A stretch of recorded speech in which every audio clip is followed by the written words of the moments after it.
Megan, you want to let it roll? All right, there we go. Hello and welcome to our Northwest Regional Report Out call. We've done 9 of these, I believe, now, and this may be our final call as the numbers have improved, and we'll go over those in a minute. And hospital capacity has also improved. We've gotten to a place where we believe we can put this project on hiatus and pick it back up if need be, if the numbers flare up or if there's something we need to address from a vaccination standpoint. So I encourage you, if you want to make sure you're in the loop and on the email list, go to covid.ks.gov/report-outs. Put your email address in, and we'll make sure that you get alerted if we pick this back up. I want to thank everybody who's helped with this. We got Reagan here with us. There's been Jason and Paula on this call, Megan and Ryan behind the scenes. No one getting paid extra to do this, all doing it to serve their neighbors and fellow Kansans. So grateful for what everybody's done. But let's look at the numbers and review what's going on, and then we'll chat more. So I'll pull up the dashboard. The dashboard's going to look a little different than it has. This is the combined Kansas version. You'll be able to see what's going on in other parts of the state. This is from February 15th. Northwest region is the center blue line here. And what I thought I'd do is compare it to where we were a month ago on January 18th, because that helps paint a picture. So if you will, let's look at the number of hospitalized COVID patients in the Northwest region. We were at 46 a month ago, at 21 as of February 15th. Number of COVID patients in the ICU, we're at 7, now at 5. And number of ICU beds available up from 13 to 16, but now at 67% capacity of availability in ICU beds, which is just great to see for this Northwest region as things have continued to get better.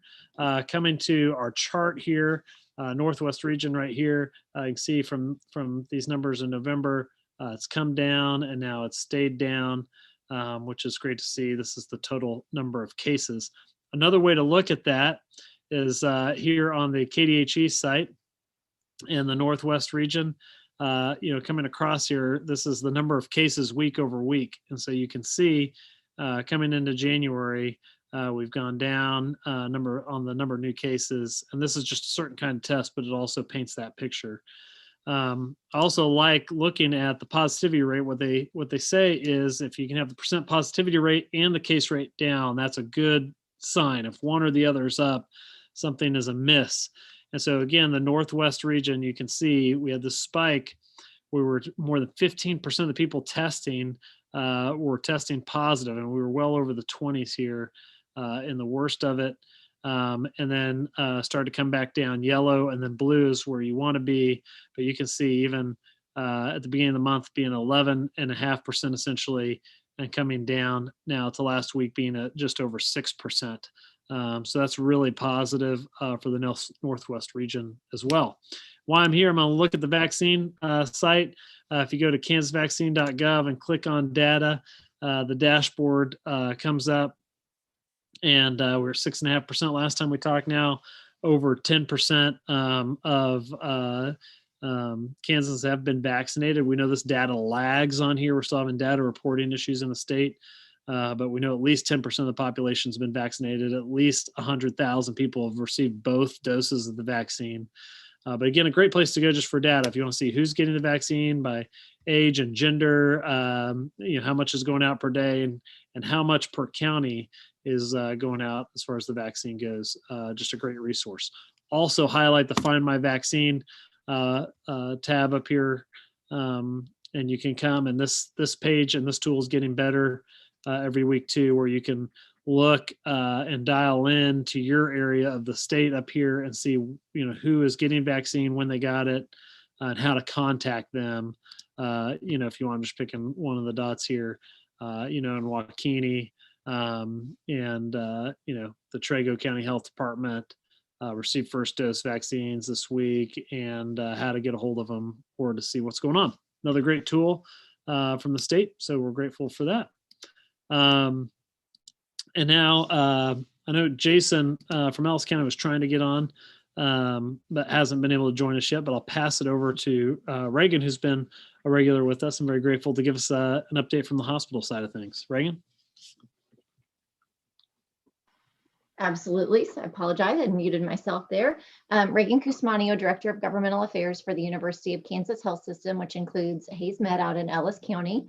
I think we've seen some good progress continue over the past few weeks. Last week, we were at 17 inpatient with 10 who were recovering and 7 who were active COVID infections.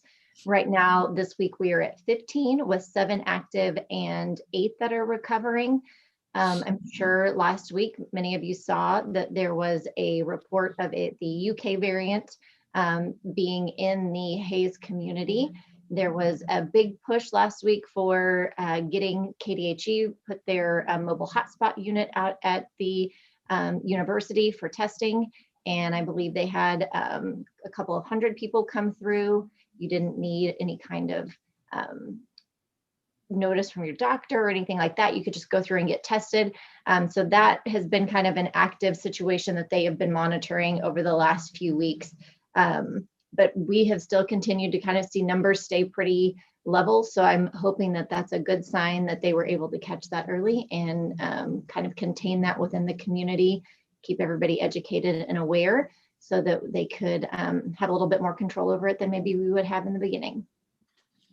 That's great, Reagan. Yeah, really testament that community response was really good on that variant. They just found another case of it down in Sedgwick County, and we'll try and do the same.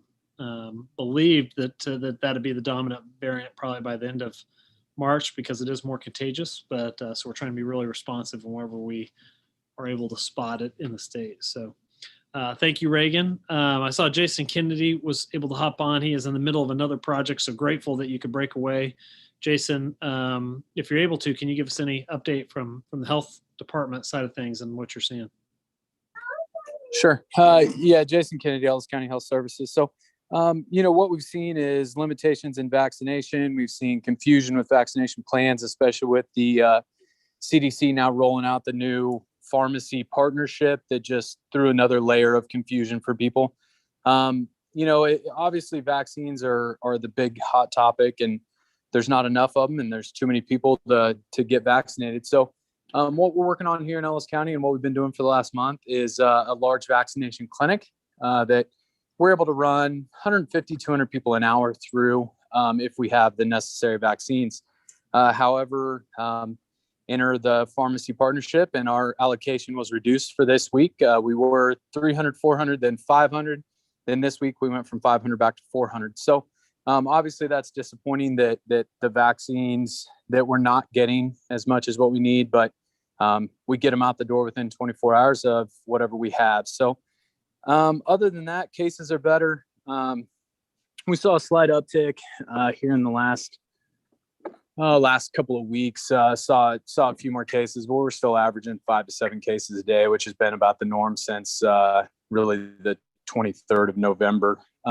We did have the first variant case. It was the KDHE came out, tested 200 people. We actually couldn't find anyone else that this person actually spread it to. We tested every one of the close contacts. This is kind of one of those unfortunate circumstances with COVID where this individual was not symptomatic at any point, was found through routine surveillance testing. So had the potential to spread it for, multiple days up to a week prior to even knowing that he was a positive, and still was unable really to spread it. So that is good news. We're excited about that it doesn't seem to be as transmissible, at least in Ellis County, as they seem to be claiming everywhere else. So that's encouraging news. Cases are lower. We need more vaccines. So if anyone can find those for us, we would appreciate it.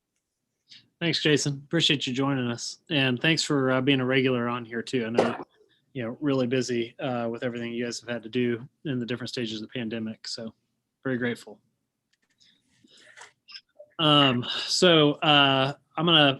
Watson with Cheyenne Mountain Health also shared with me the screen that they're used to seeing, and what you can see is there's a lot more green showing up across the state of Kansas for transfer. The average transfer time now is back to normal, and the number of COVID patients needing to be transferred, which was 40% of the total that were coming through the software. Now it's down to 10%. Seeing some good things happen here as well. Very consistent story, across the state and across the healthcare system, which is good to see. We did have Dr. Marcy Nielsen on, who's helping coordinate the vaccine response for the state earlier. And she said to expect to hear more from the governor tomorrow on the vaccine. So we want to be paying attention to that. There are still a lot of technology problems with data reporting that they're working through. They expect to talk about that tomorrow. I'd asked her to pontificate on the next 90 to 120 days. And what you hear Jason focus on is really a story across most of the populated areas of Kansas, which is, there's not enough vaccine to meet the demand for the vaccine right now. And not even a long ways. They are hopeful that they're going to continue to see more opportunities and more vaccine come online every week. The pharmacy program will expand more opportunities. Mass vaccination sites, like Jason talked about. Good County Health Department, Hospital Health Network partnerships should be coming. And she expects sometime the next 90 to 120 days, the conversation will shift from not having enough vaccine to having to address vaccine hesitancy. And we'll be relying a lot on physicians to help guide patients through that, to understand the vaccine and how it might impact them. So that's what we have going on there. Before I move on to the bright spot, anything anybody would like to add, Reagan or Jason? Just wanted to say thank you, John, for taking the time to host us and communicate through Kansans all over the state. This is a big undertaking that people probably don't realize is a little bit more time consuming than 15 minutes in a day for you. And so we appreciate you taking the time to do this with us. Thank you, Reagan. A lot of friends and a lot of support along the way on this. Let me show you a bright spot. We like to do a bright spot every call. This is a great one. It's out of Southwest Kansas here. Two physician assistants, Aaron Keeley and Rachel Svati, were sitting at home one night and thinking about their Somali neighbors and how could they help them in their native language understand information about the COVID vaccine. They came up with an idea to record a conversation with a Somali translator to help get that information. They realized the need was even larger than just thinking about their neighbors. So they created this YouTube site called It's a Beautiful Day in Our Neighborhood, versus your neighborhood. You'll get Fred Rogers if you Google that. And there are several videos here in different languages. You see Arabic and Spanish and Somali and Burmese, Vietnamese. If you come in here where they've had conversations about the vaccine with someone who can translate it into the native tongue to help get the word out. Interesting, in Liberal, Garden City, Dodge City, that triangle, over half the population, English is not their first language. So just another great example of healthcare professionals loving their neighbor, putting that out into the world and seeing that love grow and impact more people than they had first imagined. And so we've been inspired by stories of boots on the ground and people that are in the trenches through this pandemic. And it's just great to see another story like that. Reagan, thank you. Jason, Paula, so many people that have helped us here on the Northwest call. Like I said, should we need to pick this back up, we will. We'll email you. But let's keep on with the good news. Let's finish strong as a state. The other message that's out there is if you have deferred care, make sure you get in and see your physician or go to the hospital. We were hearing from the Cancer Center in Kansas City.